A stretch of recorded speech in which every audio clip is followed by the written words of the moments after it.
سلام و احترام خدمت تمام شما همراهان عزیز چینل راز میدیا.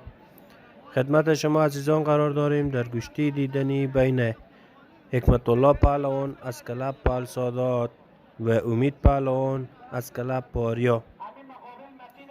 در ادامه با ما همراه باشید ببینیم که کدام پهلوان موفق به شکست تعریف خود می شود. دوستان نهایت عزیز، برای حمایت از ما کانال ما را سابسکرایب کنیم، ویدیو لایک و نظریات نیکتان را در کامنت برای ما بنویسید. انشاءالله روز سه‌شنبه، چهارشنبه، پنجشنبه و جمعه با ولایات لوی قندار، اسمین بلدک، چمن، کویته، هلمند، ارزگان، زابل.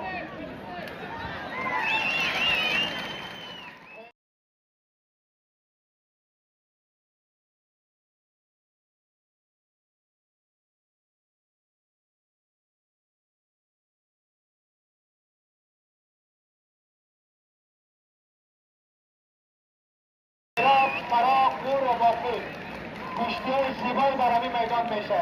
از فردا شنبه تا روز دوشنبه ساعت 5 بشه.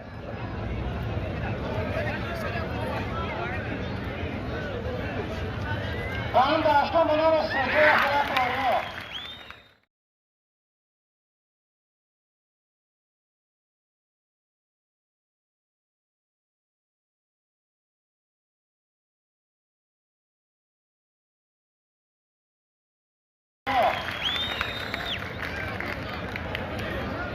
مهندس سوژه سفیری از برند نظرباد.